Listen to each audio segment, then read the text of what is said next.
Halo, selamat pagi pemirsa Sakti TV. Bagaimana kabar Anda? Semoga Anda dan juga keluarga selalu dalam keadaan sehat. Senang sekali saya Agni Saraswati kembali hadir menjumpai Anda, kembali menyapa Anda selama 1 jam ke depan di program Sehat Selalu, yang tentunya akan menghadirkan berbagai macam informasi seputar kesehatan. Dan pada kesempatan kali ini pemirsa, saya akan menghadirkan satu tema yang menarik, yaitu pengaruh stres terhadap kesehatan jantung. Nah pemirsa, ketika tubuh kita mengalami tekanan, contohnya karena hal pekerjaan atau hal yang mungkin tidak kita senangi, disitulah sebenarnya kita rentan mengalami stres. Meski normal dan bisa dirasakan oleh siapa saja, namun perlu diperhatikan juga bahwa stres yang berkepanjangan dan terlalu berat ternyata memiliki dampak buruk bagi tubuh. Bahkan, stres disebut-sebut bisa meningkatkan resiko penyakit jantung. Untuk itu, hari ini kita akan membahas tema tentang pengaruh stres terhadap kesehatan jantung bersama narasumber kita, Dr. Desi Eka Wardani, SPJP, selaku dokter spesialis jantung dari Rumah Sakit Paru Manguharjo, Provinsi Jawa Timur. Tapi sebelum kita menyapa narasumber kita pada pagi hari ini, saya ingin menginformasikan terlebih dahulu kepada Anda yang ada di rumah, bahwa Rumah Sakit Paru Manguharjo, Provinsi Jawa Timur memiliki pelayanan terbaik, di antaranya klinik paru, klinik asma atau PPOK, klinik TB, klinik penyakit dalam, dan klinik jantung. Tetapi selain klinik yang berfokus pada kesehatan pernafasan, Rumah Sakit Paru Manguharjo juga memiliki klinik rehabilitasi medik, klinik gigi, klinik psikologi, klinik syaraf, klinik bedah, serta klinik pernafasan dan tumbuh kembang anak. Pelayanan di Rumah Sakit Paru Manguharjo buka dari hari Senin sampai Sabtu mulai jam 8 pagi. Rumah Sakit Paru Manguharjo juga melayani pasien BPJS dan umum. Baiklah, langsung saja kita sapa narasumber kita pada pagi hari ini. Ada Dr. Desi, dokter spesialis jantung dari RSP Manguharjo, gampangnya ngomongnya ya. Selamat pagi dokter. Selamat pagi Mas. Bagaimana kabarnya dokter? Alhamdulillah luar biasa. Alhamdulillah luar biasa. Ini kalau nggak luar biasa mungkin juga udah stres kayak tema kita pada pagi hari ini ya dokter ya. Nah, tapi dokter berbicara seputar stres nih, secara medis, stres itu sebenarnya apa sih dokter? Jadi memang stres itu diartikan sebagai suatu reaksi seseorang, baik itu fisik maupun emosional, yang terjadi karena adanya perubahan di lingkungan sehingga menyebabkan seseorang tersebut harus menyesuaikan diri. Ya. Dalam kehidupan sehari-hari memang kan kita akan menghadapi berbagai masalah, berbagai hal, kemudian tantangan, ancaman. Nah itu respon kita terhadap hal-hal tersebut, itu yang disebut sebagai stres. Stres itu merupakan respon alami sebenarnya, ya Mbak ya. Jadi karena kita hari-hari itu pasti akan dihadapkan dengan stres, mulai dari stres ringan sampai dengan stres berat. Namun memang stres berat yang berkepanjangan, tadi mungkin di narasinya sudah disebutkan ya, itulah yang akan pada akhirnya dapat menyebabkan gangguan dalam kehidupan kita, baik itu secara fisik maupun secara psikis, seperti itu. Oke, berarti tapi sebenarnya stres ini dikatakan sebagai penyakit atau hanya gangguan kesehatan aja sih dokter? Atau gimana? Kalau stres itu sebenarnya istilah ya Mbak ya, istilah tapi dikatakan penyakit itu mungkin dalam tanda kutip kalau orang awam taunya stres ya. Tapi kalau kita di dunia medis itu mungkin stres yang dimaksud oleh orang-orang tersebut, orang awam tersebut mungkin yang hubungannya secara psikotik. Itu lain lagi, itu pembahasan jauh lain lagi. Kalau stres di sini yang akan kita bahas adalah stres yang istilahnya berasal baik dari luar ataupun dari dalam diri, namun tidak ada terkait dengan natural disease dari orang itu, artinya bukan stres psikotik, itu bukan seperti itu. Berbeda lah ya pokoknya. Jadi bisa saya simpulkan mungkin stres ini bisa dikatakan karena aduh ini jalanan macet kayak gitu-gitu. Iya betul seperti sekali. itu ya berarti kurang lebihnya. Tapi kalau secara medis nih dari penyebab stres itu sendiri apa aja sih kira-kira dokter? Ya, jadi penyebab stres itu banyak. Yang pertama mungkin yang paling sering dihadapi seseorang itu adalah stres mengenai pekerjaan. Nah, betul. Ya, kita hidup itu dalam tanda kutip separuh itu kan di tempat kerja. Iya, di tempat kerja. Pekerjaan yang bagaimana maksudnya? Di pekerjaan itu terlalu banyak pekerjaan, kemudian dikejar oleh deadline, tekanan dari atasan seperti itu, atau malah dalam tanda kutip beban kerja yang terlalu sedikit. Artinya mungkin misalkan pengusaha, kalau dia usahanya nggak jalan, kurang loadnya kan Iya. juga justru itu malah Stres. bikin stres, Iya, betul benar-benar. sekali. Mikir soalnya. Mikir, iya Mbak. Terus yang kedua mungkin yang paling sering masalah keuangan. Nah, Ya, masalah keuangan. Jadi deadline cicilan, banyak tagihan, betul. ada target-target pribadi ataupun target orang terdekat misalnya Betul. dalam waktu dekat pengennya beli rumah, beli mobil dan Iya. sebagainya. Itu udah Nikah adalah dan lain sebagainya. Betul Itu sekali. bikin stres juga itu. iya Mbak.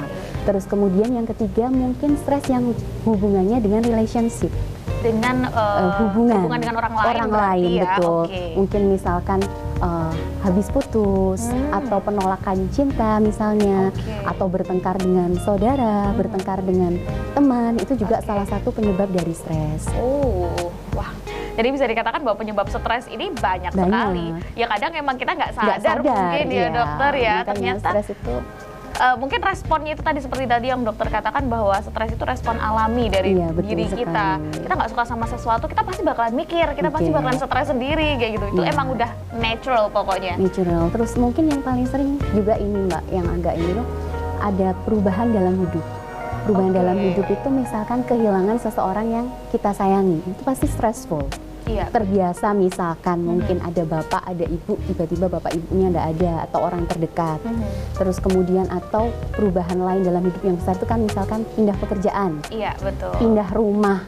Itu kan segala hal kita Perlu harus adaptasi, beradaptasi. betul. Beradaptasi itu sendiri adalah stressful sekali. Itu ternyata stres pemirsa. Stres, betul Itu ternyata sekali. stres, Stres dalam pemirsa. arti itu tadi, Iya. bukan stres yang saya Iya, sebutkan tadi. stres di sini dalam artian kalau medis itu mungkin gangguan jiwa begitu ya dokter. Kalau Ya, kalau yang lebih ekstrimnya, lebih iya, ekstrimnya. betul. Tapi kalau ini adalah stres ringan yang ternyata kalau dibiarkan bisa jadi berdampak cukup parah Panjang, begitu ya iya, dokter ya. betul. Tapi kalau untuk gejalanya nih dokter, kalau penyebabnya kan seperti itu tadi. Gejalanya nih rata-rata apa sih yang terlihat terlebih dahulu dari stres ini sendiri? Ya mungkin itu orang awam pun mungkin bisa lihat ya, kurang lebih oh ini teman saya atau keluarga saya sedang stres. Mulai dari sering mengeluhkan pusing, Oke. nyeri kepala, terus ada keluhan-keluhan sering cemas. Jadi kayak apa namanya? Anxiety ya kalau katanya Iya, anak-anak betul, muda zaman anxiety, sekarang. Oke. ketegangan otot. Jadi sering di area mungkin seperti bahu, leher itu tegang seperti itu karena banyaknya tekanan. Terus kemudian sulit berkonsentrasi, mudah lupa itu salah satu stres loh. Mudah lupa. Loh, Udah tadi usia muda tapi mudah lupa gitu. lupa. HP saya taruh mana ya? Oh. Ya, atau dompet tiba-tiba ketinggalan di mana, nggak inget. Itu salah satu saya bilang ya, bisa Oke, gejala salah stres. Oke. Gitu.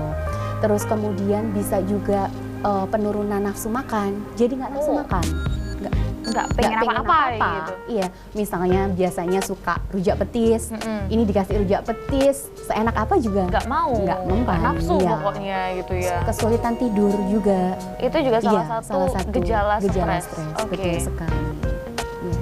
Wah, secara nggak langsung emang gejala-gejala itu mungkin dialami juga oleh Banyak saya orang, betul. atau mungkin dokter sendiri dan Iya. juga pemirsa yang ada di rumah. Tapi kalau secara fisik nih dokter, ada nggak sih gejala yang lebih ekstrim dialami oleh orang-orang yang stres ini sendiri? Tadi kan dokter sampaikan bahwa stres itu ada tingkatannya tuh. Iya, betul. Stres yang ringan ini kira-kira apa sih gejala fisiknya kayak gitu, atau mungkin yang udah berat tuh gejala fisiknya seperti apa kayak gitu, ada nggak? Oke, kalau itu nanti kita akan lanjut ke selanjutnya ya. Jadi dampak stres terhadap tubuh. Oke. Dampak stres terhadap tubuh ya. Ada Jadi, dampaknya ya berarti dampaknya ya. betul. Dampak stres terhadap tubuh itu jadi tubuh itu berespon terhadap stres.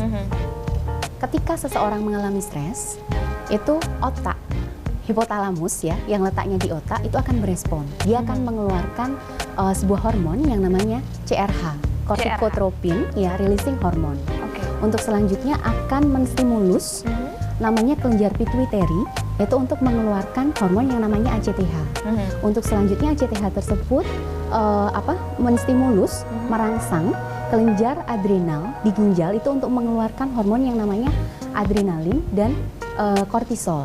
Nah, hormon adrenalin dan kortisol inilah yang akan menyebabkan beberapa organ itu bereaksi. Oke, salah satunya Iya. tadi mungkin dalam jangka panjangnya adalah si jantung. Betul sekali. Oke, Iya. mulai agak nyambung nih pemirsa. Karena Iya. memang penjelasan medisnya cukup rumit ya. Tapi secara gampangnya bahwa adalah stres Ada. itu bisa menjadi penyebab penyakit jantung. Betul sekali. Baik, nanti akan kita bahas lebih Iya. jauh di segmen berikutnya, dokter. Jadi untuk pemirsa yang ada di rumah, jangan kemana-mana, tetaplah bersama kami di Sehat Selalu.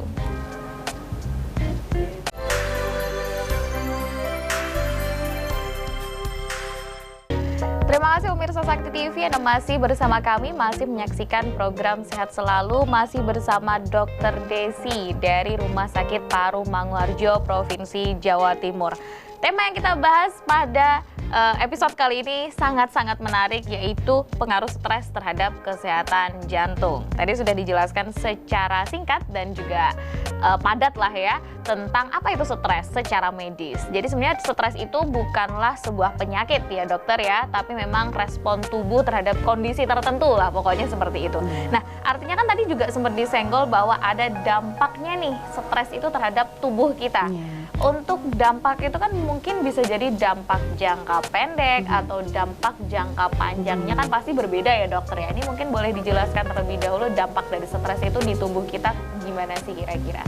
Oke, ya. Jadi lanjut yang tadi ya Mbak ya. Oke, boleh silahkan. Pelepasan hormon adrenalin dan kortisol itu sendiri dapat menyebabkan perubahan di beberapa organ. Oke. Ya, salah satunya mungkin liver atau hati ya. Orang bilangnya hati ya, betul. Di hati itu di situ akan terjadi perubahan pemecahan dari glikogen menjadi glukosa. Glukosa itu gula darah. Gula darah. Ya. Betul. Jadi ketika seseorang stres pada tingkat tertentu itu memang ada pemecahan glikogen menjadi glukosa di hati. Akhirnya gula darah itu naik. Makanya ada istilah kita di medis itu namanya hiperglikemia reaktif. Hipertensi itu? No, beda. Hiperglikemia. Jadi gula darah yang meningkat karena respon terhadap stres, seperti itu. Terus untuk di gaster, jadi gaster itu di lambung ya, dia akan terjadi penurunan aktivitas digestif. Jadi harusnya dia dalam jangka sekian itu harus terjadi pengosongan lambung. Tapi di situ karena stres, maka pengosongan lambungnya itu terganggu, sehingga mulai ada gejala-gejala. Tidak nyaman, rasanya fullness, jadi kayak rasanya penuh, sebah, mungkin mual, atau bahkan bisa nyeri perut juga, seperti itu. Kram seperti itu. Iya. Terus ini yang hubungannya dengan judul kita hari ini. Nah, untuk di jantung itu yang jelas, yang nampak. Siapapun tahu itu. Aduh, aku mau ujian. Aduh, aku ini nanti mau ketemu bos misalkan ya, langsung denyut jantungnya bertambah kencang. Lebih kencang iya. gitu. Jadi peningkatan denyut jantung. Atau orang kok jadi pusing ya, karena stres ternyata tekanan darahnya meningkat. Seperti itu. Itu awal mulanya lah pokoknya ya. Ternyata karena kita stres itu bisa berimbas, nggak cuma jantung aja memang, tapi kepada seluruh organ yang ada di tubuh kita. Seperti yang sudah dijelaskan oleh dokter. Berarti kan emang ada dampaknya itu tadi ya dokter ya. Kalau mungkin secara fisik dari dampak si jantung ini mungkin detak jantungnya lebih cepat karena dredeg, grogi kayak gitu-gitu ya. Tapi selain itu ada apa lagi nih dokter untuk dampak dari stres sendiri terhadap tubuh kita? Saya lanjutkan untuk yang jantung utamanya ya. Jadi memang kalau di jantung itu sendiri, seperti yang tadi saya sudah sebutkan, terjadi peningkatan denyut jantung, otomatis ya. Kemudian peningkatan tekanan darah. Betul. Terus selain itu juga ada namanya peningkatan oksigen demand. Jadi kebutuhan oksigen di tubuh, terutama di jantung itu akan bertambah kebutuhannya karena stres tersebut. Karena denyut jantung bertambah, otomatis juga oksigen yang dibutuhkan untuk menggerakkan tersebut kan tambah bertambah. lagi. Betul. Terus bisa terjadi spasme, jadi penyempitan di pembuluh darah koroner, spasm, itu karena stres tersebut. Ya, itu yang mungkin bisa mencetuskan angina pada orang-orang yang memang pada dasarnya sudah menderita penyakit jantung koroner. Ya, terus kemudian juga pada mereka-mereka yang memang pada dasarnya sudah memiliki penyakit jantung, dalam hal ini itu penyakit jantung aritmia atau gangguan irama jantung, itu akan lebih mudah untuk mencetuskan instabilitas kelistrikan jantung. Jadi apa ya istilahnya? Jadi orang itu normalnya kan denyut jantung itu beraturan ya. Iya, mungkin duk kayak gitu-gitu. Tapi pada orang-orang tertentu yang memang pada dasarnya sudah punya penyakit jantung aritmia, dia akan lebih mudah untuk terjadi aritmia tersebut akan lebih cepat, lebih mudah muncul istilahnya. Sebelumnya mungkin terkontrol dengan obat, tapi karena dia stressful dari segala macam, akhirnya itu menjadi lebih sering muncul. Atau yang memang sudah permanen akan lebih parah, jadi harus hospitalize, harus rawat inap seperti itu, harus kunjungan ke IGD atau kontrol ke poli seperti itu karena stres. Salah satu pencetusnya. Betul. Terus kalau untuk mungkin untuk yang lain ya jangka panjang ya Mbak ya. Iya, betul. Namanya saya tadi bilang misalkan tidak nafsu makan, Iya. itu otomatis ya jangka panjangnya akan terjadi penurunan berat badan. Betul. Ada kita temui itu untuk yang memang tingkat stresnya berat ya Mbak, yang tidak Oke. tertangani. Kita bisa loh kok lama nggak ketemu, kok jadi kurus ya? Ya itu betul. tanda tanya kenapa? Kok kita pun secara natural pasti tanya kan, kamu stres ya? Kok bisa? Oh iya benar Ditambah sih. kurus, iya kan? Cara natural pasti kita tanya Iya. mikir, kenapa kok jadi Tambah kurus? Kemungkinan kan kurus, dua, iya. mungkin diet atau stres. Ah, Pasti orang munculnya kan utamanya dua tersebut. Betul, betul. Seperti itu. wah, tapi oke, kalau untuk jangka panjangnya kurang lebih seperti itu Iya. karena kita nggak nafsu makan, nanti kita bisa tambah kurus dan mungkin daya tahan tubuh juga akan berkurang ya Iya, dokter jadi ya. rentan untuk sakit Mbak. Dan rentan untuk Betul sakit sekali. karena stres. Iya. Aduh, saya jadi tambah pengen tanya macam-macam jadinya. Tapi untuk secara usia nih dokter mungkin ya, biasanya mungkin yang ditemui di Rumah Sakit Paru Manguharjo begitu ya, usia berapa sih kira-kira yang rentan banget nih stres kemudian kena penyakit jantung untuk yang sudah ditemui dokter Desi sendiri? Oke, juga ini sebenarnya untuk stres itu sendiri kan bukan main field saya ya. Iya, betul. Iya, tapi saya sempat untuk kesini kan saya sempat searching ya, iya, sempat betul. cari tahu istilahnya seperti itu. Jadi memang salah satu penyebab utama stres itu adalah di tempat kerja. Seperti makanya tadi saya sebutkan nomor 1. Iya. Jadi kalau ditanya usia berapa yang rentan terhadap stres itu adalah usia Produktif. Betul Oke. sekali. Seperti kita gitu. Iya, Itu kita lebih produktif ya, rentan, dokter ya? Lebih rentan untuk stres. Lebih rentan Iya. untuk stres Karena tuntutan dikejar dan bla, bla, segala bla. macam deadline. Terus kita Betul. kan juga di usia segini tuh banyak pencapaian yang ingin kita raih. Lakukan, Jadi betul, di ingin raih samping begitu. di samping dari luar, Mhm. kita itu ada tekanan dari diri kita sendiri. Iya. Saya harus mencapai ini, saya harus mencapai itu. Dan tekanan dari dalam itu lebih besar biasanya dibanding dari luar. Oke. Itu secara teori memang seperti itu. Secara teori Iya. dan memang kayaknya naturalnya emang seperti itu begitu loh. Tapi kalau untuk di Rumah Sakit Paru Manguharjo sendiri adakah nih Iya. di usia-usia produktif itu datang ke spesialis Pertanyaan jantung bagus. begitu ya? Iya. Tapi karena saya stres gitu, ada nggak dokter? Itu pertanyaan bagus, Mbak. Jadi gini, ada beberapa pasien usia muda, Nah. nih ya, tanpa komorbid. Komorbid itu artinya tidak ada penyakit lain yang jelas-jelas dia derita, Oke. yang itu merupakan pemberat dia untuk menderita penyakit jantung. Oke. Seseorang itu tidak moro-moro sakit jantung itu tidak. Nah, iya, Ya, pasti ada biasanya itu pembawaannya ada dulu gitu. Komorbid. Komorbid itu Penyakit penyakit bawaan. penyerta. Oh, ya, penyerta, istilahnya, iya. ya. Ini sedikit kita bahas ya. Iya, boleh, Jadi, silakan. bisa seperti diabetes, jadi kencing manis, darah tinggi, obesitas, riwayat jantung pada keluarga, kemudian kolesterol yang tinggi. Nah, ada beberapa pasien memang tidak sedikit ya, usia muda datang nih, keluhannya nyeri dada. Nah. Orang mikirnya yang paling ditakutkan kalau nyeri dada apa? Sakit jantung koroner. Iya, betul. Pasti udah gaduh gelisah nih, kayak gini, terus dicocokkan dengan Google, nyeri dada sebelah kiri, tembus Iya. ke punggung. Keminter dokter. Nanti arahnya, oh ini sakit jantung koroner gitu ya. Iya, Terus akhirnya datanglah ke kami, ke poli jantung ya, untuk memastikan bahwa ini bukan sakit jantung. Oke. Ya. Nah, kita mulai gali dari situ. Mulai dari anamnesa, kita tanya seperti apa keluhannya itu secara Iya. spesifik. Kemudian adakah faktor resiko? Nah, Kemudian betul. kita konfirmasi dengan pemeriksaan lain, rekam jantung, kemudian kita konfirmasi juga dengan ronsen seperti itu. Tapi ya pada akhirnya mostly sebagian besar dari mereka itu ya tidak Tidak ada penyakit tidak ada komorbid. penyakit jantung. Oh, tidak ada Bukan penyakit penyakit jantung. Jadi memang Oke. bisa karena Stres yang stres berlebihan. tersebut, betul, Oke. akhirnya menyebabkan rasa tidak nyaman. Oke. Rasa tidak nyaman itu diartikan sebagai nyeri dada, salah satunya Salah ya. satunya. Iya. Atau mungkin sebenarnya keluhannya itu dari bawah, tapi diartikan Di dada. di dada. Itu sangat mungkin, sangat bisa. Itu bisa juga dikatakan sebagai gejala Psikis. berarti ya dokter ya? Gejala stres maksudnya Iya, gejala apa ini? stresnya Iya. kayak gitu. bisa Dampak ya? dari stres. Dampak betul. dari stres. Salah satu dampak dari stres. Jadi Oke. mengeluhkan rasa tidak nyaman. Sebenarnya prinsipnya stres itu menyebabkan rasa tidak nyaman.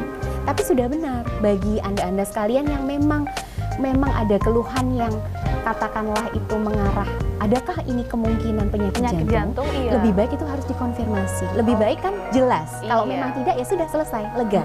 Daripada nanti mikirnya Anda bukan, tapi ternyata ternyata iya, gerambiang-gerambiang Betul sekali. kemana-mana kayak Iya. gitu, malah searching-searching sendiri dan mendiagnosa diri sendiri gitu kan. Betul. Bukan kepada ahlinya, itu yang salah. Baik, dokter, nanti kita akan lanjutkan lagi di Iya. segmen berikutnya. Jadi untuk pemirsa yang ada di rumah, jangan kemana-mana, tetaplah bersama kami di program Sehat Selalu.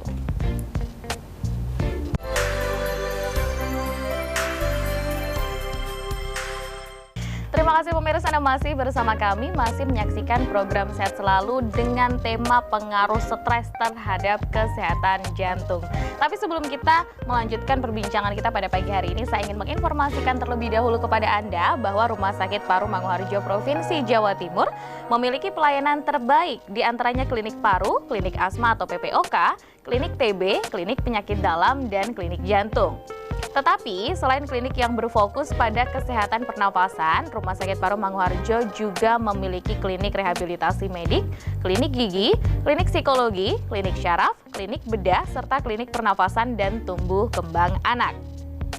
Pelayanan di Rumah Sakit Paru Manguharjo buka dari hari Senin sampai Sabtu mulai jam 8 pagi. Rumah Sakit Paru Manguharjo juga melayani pasien BPJS dan umum. Baiklah, langsung saja kita sapa kembali narasumber kita pada pagi hari ini, Dr. Desi dari Rumah Sakit Paru Manguharjo Provinsi Jawa Timur. Tadi sudah dijelaskan sedikit banyak seputar stres yang bisa memicu penyakit jantung ya dokter ya.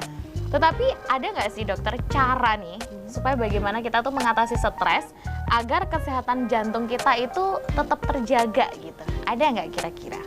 Ya, jadi ini pertama kita ngomongkan dulu untuk cara mengatasi stres secara umum. Oke, Ya, baik. Oke, cara mengatasi stres secara umum itu yang pertama, itu sebisa mungkin kita itu memiliki jadwal rutinitas harian. Oke. Jadwal rutinitas harian. Rutinitas kegiatan sehari-hari. Kegiatan begitu. hari-hari. Seperti yang tadi per definisi di depan ya. Stres Iya. itu terjadi ketika terjadi perubahan di lingkungan Oh iya, yang salah satunya satunya kita harus beradaptasi. Betul. Nah, otomatis ketika kita itu memiliki rutinitas, kita melakukan rutin kita nih, itu otomatis stresnya akan minimal sekali. Nah, Ya betul. bukan berarti kita itu hidupnya lurus-lurus, datar-datar aja Lempeng-lempeng enggak. aja, Iya, begitu. tidak. Cuma memang sebisa mungkin kita itu punya jadwal. Jadi tidak terlalu banyak faktor-faktor luar yang mempengaruhi. Tidak terlalu banyak hal yang mencetuskan stres kita. Jadi bangun tidur, mulai dari bangun tidur, sholat ya tepat waktu, istilahnya gitu, makan, kerja juga nggak terburu-buru. Kalau kita Betul. sudah terjadwalkan sesuai ya. Iya. Kita punya deadline juga. Kalau sudah dijadwalkan juga enak. Iya. Otomatis itu juga akan meminimalisir stres kita. Betul. Kemudian yang kedua itu adalah tidur yang cukup. Ya, karena tidur, kenapa tuh seseorang itu butuh tidur? Mungkin kalau dipikir ya, idealnya tidur itu sekitar 6-8 jam per hari. Betul. Ya, 6-8 loh, itu berarti sekitar 1/3 sampai 1/4 hari kita dong dok. Betul. Betul sekali. Karena ketika tidur, kita itu artinya merilekskan pikiran kita. Nah, Ya, organ-organ tubuh kita itu juga dirilekskan. Istirahat Itu semua, benar. Rejuvenate Mbak. Jadi penyegaran kembali. Tidur itu juga ada teorinya, Mbak. Oke. Iya, jadi tidur itu sebisa mungkin tidur itu kita di jam yang kurang lebih itu sama. Jadi mulainya sama, bangunnya juga sama, rutin. Balik lagi ke rutin itu Oke, tadi. ke rutinitas itu tadi. Rutinitas itu tadi. Terus sebisa mungkin tidur itu sebelumnya tidak terlalu banyak memakai gadget. Jadi iya. seperti HP, laptop, TV itu memang harus dikurangi. Kayaknya susah ini dokter. Susah, memang betul. Ini teorinya gampang, saya sendiri susah. Oh iya, Iya. betul sekali. Terus kemudian untuk membantu kualitas tidur itu bisa dengan salah satunya, memang secara teori lebih baik tidur itu dalam kondisi ruangan yang temaram, redup. Iya, Ya, itu remang-remang. kualitas. Ya, betul sekali. Itu akan memperbaiki kualitas tidur dan olahraga. Olahraga itu sendiri memperbaiki kualitas tidur. Terus selain itu juga diet sehat, banyak minum air putih, kemudian banyak makan buah dan sayur, seperti itu. Terus ada istilah connect with others, artinya kita harus bersosialisasi Dengan orang lain. sharing, cerita ke teman, mungkin ke saudara, ke kerabat, Betul. bercerita, berkeluh kesah, sambatan. Saya kalau nyebutnya sambatan sama teman-teman saya itu, nyambat, cerita. cerita apa aja pokoknya bikin kita stres gitu ya, yang bikin dikeluarin stres. semuanya. Di samping mereka istilahnya bisa mungkin mendukung kita, itu juga mungkin ada solusi di situ, ya kan? Oke, betul. Stres itu kan mungkin kalau ada solusinya kan itu akan mengurangi stres kita. Betul. Seperti Kita itu. ini menjadi salah satu tips untuk mengurangi stres berarti ya dokter ya. Iya. Salah satu tips juga untuk menjaga kesehatan jantung kita dalam jangka panjangnya. Dalam jangka panjangnya. Terus olahraga juga Mbak. Jadi olahraga teratur minimal 3 kali dalam seminggu. Boleh apa aja boleh.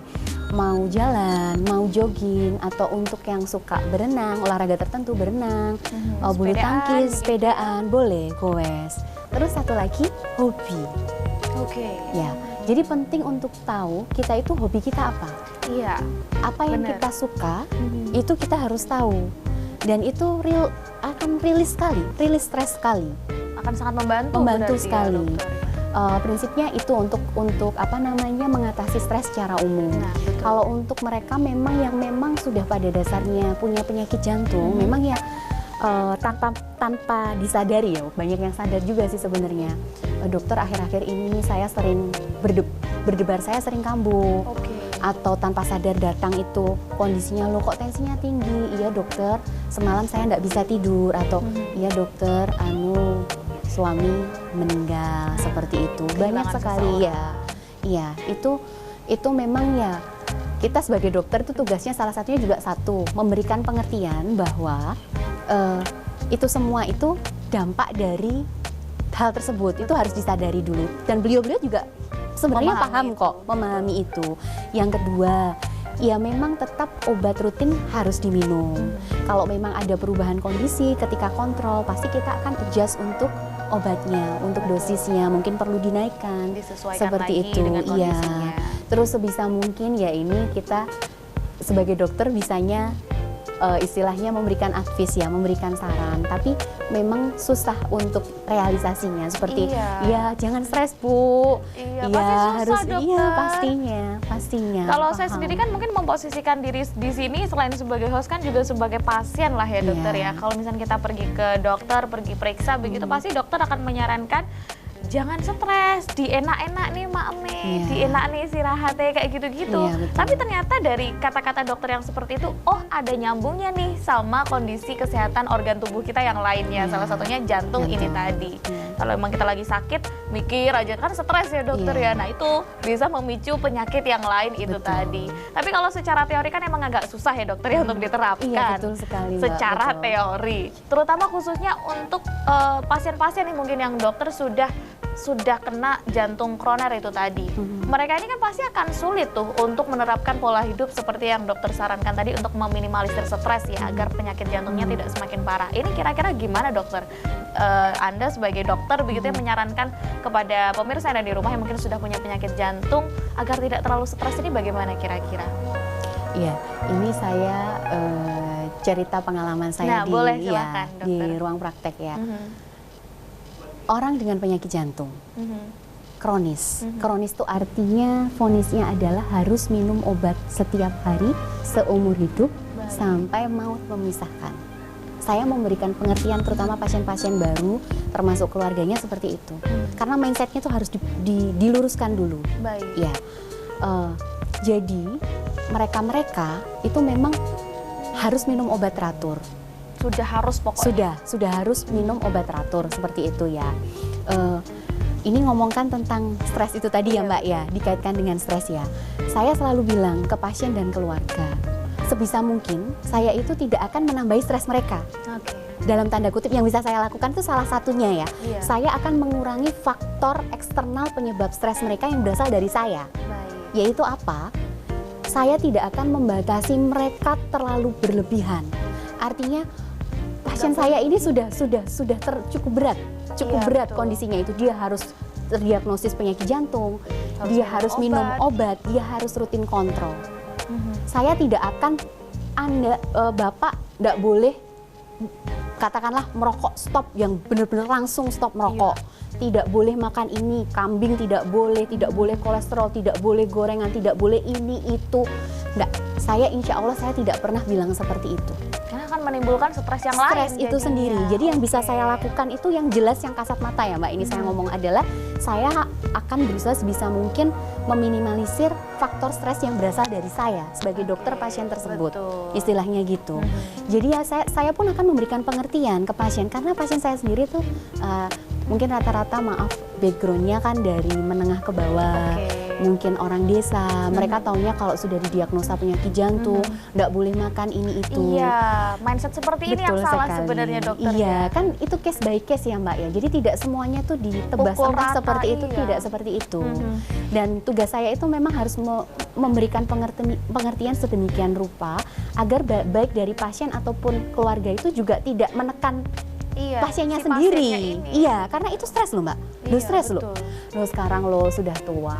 Apa tuh kebahagiaan mereka itu salah satunya kan dari makanan. Iya. Nah kalau terus sudah ibaratnya bolehnya kasarannya lo ya, Iya. tahu tempe aja gitu, apa nggak yang nggak boleh stres? gitu, iya. Bahagianya tuh ya dari situ Iya, gitu. oke. Terus saya ya akan memberikan pengertian keluarga. Ada banyak, bukan ada ya. Jadi keluarga yang merasa bahwa pasien ini sakit jantung tidak dibolehkan untuk beraktivitas, sapu-sapu aja nggak boleh masak, tidak seperti itu, tidak. Loh orang itu butuh eksistensi diri, ya. Betul. Nah kalau dia terus udah Nggak sepuh, ngapa-ngapain? geriatri nggak boleh ngapa-ngapain, stres Mbak. Oke. Jadi kalau yang secara apa namanya ya implementasi saya itu tadi yang bisa saya lakukan sebagai dokter. Ya, nanti Ya. mungkin akan kita bahas lebih lanjut karena cukup menarik ini untuk orang-orang yang terutama yang sudah terkena jantung kronis begitu ya. Ya. Penyakit jantung kronis harus seperti apa kira-kira ya dokter ya. Baik, untuk pemirsa yang ada di rumah, jangan kemana-mana, tetaplah bersama kami di Sehat Selalu.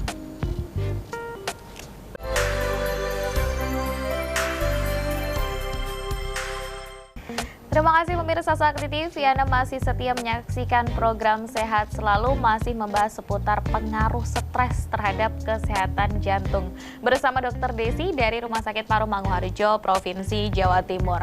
Berarti dokter gini, bisa saya simpulkan bahwa orang yang mungkin yang sudah terkena penyakit jantung kronis begitu ya, artinya jangan diperparah dengan tekanan dari keluarga ataupun mungkin dokter yang menangani begitu ya. Betul. Jadi paling tidak ya sudah, kalau memang sukanya makan gorengan atau apa, it's okay. Mungkin bisa sedikit dibatasi Betul, secara perlahan. pembatasan, Iya, iya. bukan langsung gak mau makan gorengan tiap hari, tapi tetap harus dibatasi, tapi nggak yang sampai langsung Ekstrim. dul kayak gitu-gitu Betul, ya dokter iya. ya. Itu ternyata karena bisa memicu stres yang lebih parah dan Iya. justru mungkin bisa memicu penyakit jantungnya lebih ekstrim berarti ya dokter Ya ya. betul sekali.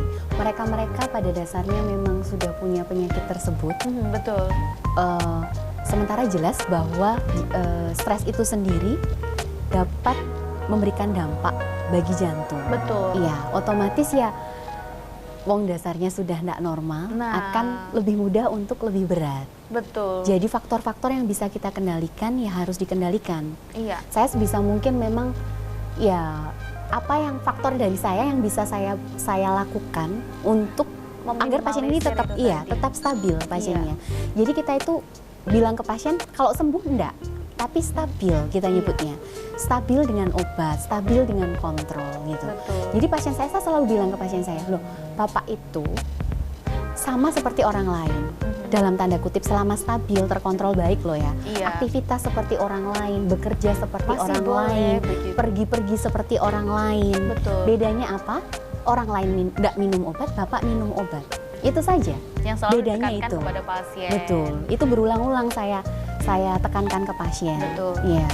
Tapi artinya nih, ini ada yang menarik, pertanyaan yang baru saja muncul nih dokter di kepala saya. Duh. Kaitannya dengan stres juga nih dokter, Iya. tapi terkait dengan gender. Wah, Oh. ini kalau secara prakteknya di lapangan nih dokter, kira-kira apakah para bapak-bapak atau ibu-ibu kayak paling banyak terkena penyakit jantung? Oh, penyakit jantung? Akibat stres tapi. Ada nggak dokter kira-kira? Gini, saya bagi dulu ya. Oke. Penyakit jantung itu ada banyak. Oke. Ya, dan Baik. itu udah ada epidemiologinya. Epidemiologi itu artinya sudah ada pemetaan, Oke. sudah ada penelitian bahwa ini lebih banyak yang ini, lebih banyak yang itu, seperti udah itu. ada bagiannya sendiri-sendiri Iya, berarti tapi dokter. untuk dalam hal ini mungkin yang orang awam lebih penasaran tuh tentang utamanya penyakit jantung koroner. Iya, betul. Kalau koroner itu mostly adalah laki-laki. Iya. Betul sekali. Karena apa? Karena Faktor utamanya itu adalah merokok. Salah satu faktor utama dari baik. penyakit jantung koroner itu adalah merokok. Merokok. Dan laki-laki usia di atas 45 tahun dengan komorbid-komorbid tertentu atau bahkan tanpa komorbid namun ada gejala, sebaiknya memang screening. Jadi 45 tahun ke atas. Kalau perempuan batasnya kapan? Ketika dia itu lebih rentan dibandingkan perempuan yang lainnya, yaitu ketika menopause. Menopause. Iya, benar sekali. Jadi pria 45 tahun ke atas, wanita menopause. Itu adalah mereka yang rentan untuk penyakit jantung, terutama dengan komorbid. Darah tinggi, kencing manis, Diabetes, dan iya, bla bla itu tadi banyak sekali karena memang iya. udah ada komorbidnya. Betul. Terus kalau untuk stres itu sendiri, berdasarkan penelitian juga, secara umum ya. Iya, dokter. Stres secara umum itu lebih banyak pada wanita. Nah kan, pemirsa yang ada di rumah, Benar Anda sekali. para wanita. Pada wanita, Mbak. Iya. Iya, karena apa? Ya mungkin ya, satu hormonal, beda. Betul. Hormonnya laki dan perempuan itu berbeda. Betul. Yang kedua, dalam tanda kutip beban seorang wanita itu lebih banyak. Saya nggak Secara- bilang lebih besar ya, Iya, tapi lebih banyak. Macamnya itu lebih banyak. Dan kita itu lebih banyak menggunakan hati dibandingkan akal. akal. Ya, di mana stres itu berasal dari hati. Iya. Ya, hati di sini Baru maksudnya hati perasaan dulu, ya. iya, perasaan dulu baru ke akal Betul akhirnya. sekali. Baik. Aduh. Jadi rentan Tuh, memang. rentan banget berarti kalau perempuan Betul tadi sekali. kategori stres tapi ya Iya. dokter ya. Jadi banyak sekali, bukan banyak ya, tidak sedikit kasus istilahnya saya rubah. Tidak sedikit kasus wanita datang ke IGD atau ke tempat praktek seorang dokter jantung. Keluhannya itu berdebar. Berdebar. Iya, berdebar aja, berdek, sering berdek. Jadi denyut jantungnya tinggi atau bahkan sebenarnya nggak tinggi, tapi dia karena cemasnya ngerasakan bahwa denyutnya ini terlalu kenceng, nggak nyaman. Tidak seperti biasanya Iya, begitu. padahal beliaunya itu pasien ini usianya muda, tidak ada komorbid. Ya memang dia cemas, stres. Ternyata setelah digali, setelah anamnesa, ternyata di balik itu ya memang ada problem. Ada Banyak ada kasus seperti itu. permasalahannya. Iya. Wanita, banyaknya wanita muda keluhan berdebar karena ya saking cemasnya. Anxiety itu juga berarti bisa kalau sekarang tuh kalau saya melihat media sosial nih ya dokter ya, Iya. ada banyak sekali yang menceritakan dirinya, permasalahan dirinya di media sosial. Yang rata-rata itu orang-orang pasti bilang ini dia tuh ada yang anxiety lah, ada yang sandwich generation dan bla bla bla kayak gitu-gitu. Apakah jenis istilah-istilah ngetren yang sekarang ini bisa juga dikaitkan dengan stres untuk menuju ke penyakit jantung atau bagaimana kira-kira dokter? Sebenarnya itu self diagnostik sih. Benar sekali. Diagnosis Iya. mandiri. Betul sekali. Oke. Ada mereka-mereka yang memang kita nyebutnya attention seeker. Iya, Betul, attention seeker, pencari perhatian. Iya. Salah satunya yaitu dengan seakan-akan atau mungkin bahkan ini ekstrimnya playing victim, itu ada juga banyak yang seperti itu, mungkin sering lihat ya. Iya. Mungkin public figure gitu juga Iya, betul. ada. Bingung Mbak ini. Iya. Soalnya maaf dokter saya potong. Karena memang usia anak-anak muda zaman sekarang, Iya. saya lihatnya di media sosial tuh semuanya kayaknya kayak gitu loh dokter. Iya kan? Itu kayaknya jadi sesuatu yang memprihatinkan juga nggak sih dokter sebenarnya? Ya Mbak, jadi mohon maaf sebelumnya memang itu stigma itu sudah ada. Oh. Stigma bahwa mereka-mereka yang lahir di usia sekian kurang sekian ke atas, Iya. jadi yang mungkin tadi disebut sandwich betul, generation, sandwich itu dan lebih itu rentan tadi. untuk stres Mbak. Nah. Karena mereka tempaan itu kurang. Memang tempaan orang, maaf, zaman dulu, apalagi zaman bapak-bapak Iya. kita, kakek-kakek kita, Galak banget itu itu dulu. iya berbeda dengan yang Sama sekarang. sekarang, iya betul. Itu Iya, pengaruh berarti ya? pengaruh. Apalagi sekarang itu sedikit-sedikit, bukan sedikit-sedikit ya. Bullying itu jelas tidak boleh ya, Betul. istilahnya gitu. Tapi jadinya tuh jatuhnya seperti tidak boleh ada kekerasan sedikit pun, akan betul, kelihatan betul. sekali. Iya. Iya, akhirnya seperti itu ya, otomatis ya. Bahkan mungkin bukan kekerasan ya. Kalau kekerasan memang kan nggak boleh, tapi Betul. pendisiplinan itu kan Nah, perlu. Itu biasanya mungkin masyarakat atau mungkin netizen itu tidak bisa membedakan antara Iya. pendisiplinan dan juga kekerasan, itu Kekerasan. tadi. Kalau kekerasan jelas tidak Iya, boleh. kekerasan jelas ya. dilarang, sangat dilarang. Jelas. Tapi ya. untuk pendisiplinan yang masih dalam koridor aman dan juga masih dalam bentuk pendidikan mungkin Betul seperti sekali. itu masih bisa sah-sah saja mungkin ya Iya. dokter ya. Karena memang beda loh pendidikan zaman dulu zaman Sama sekarang ya sekali. dokter ya. Tapi lucunya Mbak, zaman sekarang itu lebih nggak malu mereka untuk konsul. Oh yang ya? anak-anak muda itu. Berarti mereka lebih merasa leluasa untuk konsul dokter. Betul sekali. Jadi sekarang kan konsul bisa online, Oh baik iya, psikolog betul. ataupun psikiatris ya. Mhm. Jadi mereka tuh bisa dengan mudahnya itu konsul online. Jadi self merasa begini, Mhm. self diagnostik.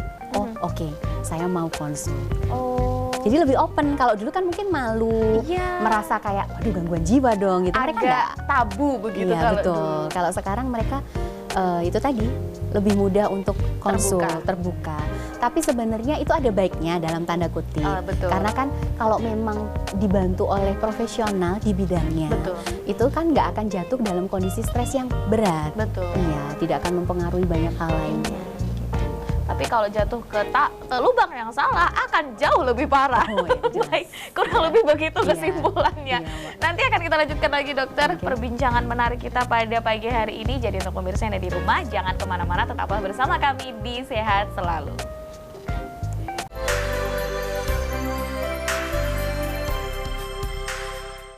Baik pemirsa, terima kasih Anda masih setia menyaksikan program Sehat Selalu bersama saya dan juga Dr. Desi dengan tema yang sangat menarik, yaitu pengaruh stres terhadap kesehatan jantung. Tapi sebelum kita melanjutkan ngobrol-ngobrol serunya di segmen terakhir ini, saya ingin menginformasikan terlebih dahulu kepada Anda bahwa Rumah Sakit Paru Mangunharjo Provinsi Jawa Timur memiliki pelayanan terbaik, di antaranya klinik paru, klinik asma atau PPOK, klinik TB, klinik penyakit dalam, dan klinik jantung. Tetapi selain klinik yang berfokus pada kesehatan pernafasan tersebut, Rumah Sakit Paru Mangunharjo juga memiliki klinik rehabilitasi medik, klinik gigi, klinik psikologi, klinik syaraf, klinik bedah, serta klinik pernapasan dan tumbuh kembang anak. Pelayanan di Rumah Sakit Paru Mangunharjo buka dari hari Senin sampai Sabtu mulai jam 8 pagi. Rumah Sakit Paru Mangunharjo juga melayani pasien BPJS dan umum. Baik, Dokter Desi. Kayak mau nanyain apa aja gitu Iya, ya. Mbak, iya. Karena ini sudah di segmen terakhir ya dokter ya. Tadi sudah ada pertanyaan dokter, tapi karena kita kasihkan ngobrol, Iya. jadi kemana-mana pertanyaannya. Iya, Mbak. Tadi saya sempat bertanya kapan sih sebaiknya orang yang mengalami kondisi stres itu dengan gejala-gejala tadi yang sudah dijelaskan harus pergi ke dokternya itu kira-kira kapan? Oke, jadi seseorang itu seperti yang saya bilang di awal ya, bahwa stres itu mulai dari derajat ringan sampai berat. Betul. Namun kalau stresnya itu berat, berkepanjangan, mempengaruhi quality of life.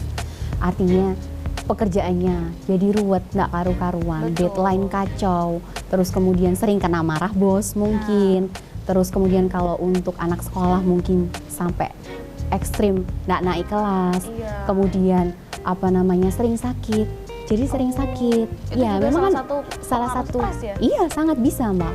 Ya, sering sakit, kemudian atau hubungannya terganggu. Jadi karena stres mungkin pekerjaan sampai menyebabkan misalkan bertengkar hebat dengan orang rumah, pergi dari rumah, misalkan kabur dari rumah. Ya, itu artinya saatnya harus pergi ke dokter. Entah itu psikiatri atau psikolog juga bisa. Mungkin bisa dimulai dari konseling. Jika memang diperlukan nanti mungkin terapeutik, artinya diberikan obat oleh psikiatris. Seperti itu, Mbak. Untuk salah satu, kapan sih kira-kira kita harus pergi ke dokter? Di Iya. kondisi-kondisi yang memang bisa menarik hanya diri sendiri ya berarti Betul dokter ya? sekali. Betul. Artinya? Atau orang di sekeliling, Mbak. Oke. Jangan salah ya, jadi awareness terhadap stres itu jangan sampai abai orang sekeliling. Oh. Mungkin alhamdulillah kalau Indonesia aman, relatif rendah. Tapi di luar negeri itu tinggi, Mbak. Angka suicide-nya itu tinggi. Karena mungkin kepedulian orang lain, empati dari orang lain terhadap diri kita gitu kan tidak terlalu Lebih banyak rendah, begitu betul ya. sekali. Berbeda dengan orang Indonesia yang tetangganya beli motor baru aja diliatin ya. Dilihatin ya, Nah, ditanyain makanya ya. iya, Betul. empatinya orang Indonesia kan cukup Betul. tinggi. Ternyata itu cukup berdampak positif sebenarnya terhadap kesehatan kita juga begitu Iya, ya dokter jadi ya. kalau di luar itu angka suicide-nya tinggi, seperti di Korea Iya, itu banyak betul. sekali. Jadi pesan juga ya untuk pemirsa di rumah, jadi tolong awareness terhadap kondisi psikis orang di sekeliling kita itu penting. Iya. Ya, kalau memang dirasa kita bisa membantu, bantulah. Hanya sekedar Iya. sharing, mungkin bisa memberi saran, syukur-syukur. Atau kalau memang sudah di tingkat berat, sarankanlah untuk ke dokter atau Ke psikolog. profesional Seperti itu, pokoknya. betul. Nah, Iya. kalau untuk caranya mencegah sendiri ini bagaimana dokter kira-kira supaya kita tuh tidak berada di dalam kondisi yang stres gitu? Oke, untuk mencegah itu ada banyak hal ya. Yang pertama mungkin bisa dengan selalu berpikir positif. Itu gampang ngomongnya. Gampang ngomongnya, susah terapinnya. Saya sendiri susah, ya. Iya. Selalu berpikir positif, selalu loh ya. Masalahnya enggak enaknya tuh selalu. Betul. Itu tapi memang ya harusnya seperti itu. Jadi apa-apa itu kita harus melihat dari sisi baiknya. Baik. Iya, selalu berpikir positif. Yang kedua, kita harus menerima bahwa beberapa hal atau mungkin banyak hal itu di luar kendali kita. Betul. Ya, karena salah satu yang bikin stres itu sebenarnya adalah ketika keinginan kita tidak meet dengan ekspektasi kita. Iya. Ketika harapan kita tidak meet dengan kenyataan kita. Iya, betul. Nah, itu hal-hal yang harus kita terima. Iya, Ada betul. beberapa hal memang kita bisanya ya sudah harus menerima. Iya. Seperti itu. Kecuali kalau hal yang bisa kita usahakan ya, mungkin untuk anak sekolah stres karena nilainya jelek, ya kan masih bisa diusahakan. Belajar Tapi dan untuk hal-hal sebagainya. lain yang memang sudah terjadi, ya itu harus diterima gitu. Kemudian selanjutnya menjadi asertif. Jadi asertif itu adalah artinya kita harus mampu mengungkapkan apa yang kita inginkan. Pendapat kita itu harus terungkapkan. Karena kalau dipendem sendiri, padahal mungkin kita nggak setuju nih dalam sebuah kelompok gitu, forum ya. Apalagi itu menentukan nasib kita Nah, juga betul. dalam tanda kutip. Itu alangkah baiknya dapat disampaikan. Karena kalau dipendam sendiri, akhirnya tekanan dan menimbulkan stres seperti itu. Oke. Ya, terus kemudian belajar manajemen waktu. Nah, Salah satu penyebab stres itu kan adalah karena kita tertekan oleh deadline, pekerjaan Betul. yang menumpuk, tanggung jawab yang menumpuk. betul. Kalau kita bisa memanage waktu dengan baik, hal-hal seperti itu kan tidak akan terjadi, Betul. gitu. Jadi managelah waktu. Kemudian tetapkan batasanmu. Belajar untuk bilang tidak Kepada orang lain. kepada orang lain. Betul. Memang tidak semua orang, tapi ada beberapa orang itu yang tanpa mereka sadari, banyak yang mereka tidak sadari itu tipe-tipe orang yang ini, yang yes man istilahnya. Tidak bisa ngomong. Tidak bisa ngomong iya enggak. gitu. Jadi semua Oh, iya diiyain. aja. Temannya ngajak ke sini, Oke. temannya minta tolong ini, kemudian mungkin saudaranya nyuruh ini, dia iya aja. Akhirnya semua numpuk beban di dia, stres. Oke, Memang- banyak faktor Iya, pokoknya. betul sekali. Kemudian luangkan waktu untuk hal-hal yang membuat kita happy. Hobi itu tadi. Hobi. Betul. Senangnya apa? Lakukanlah.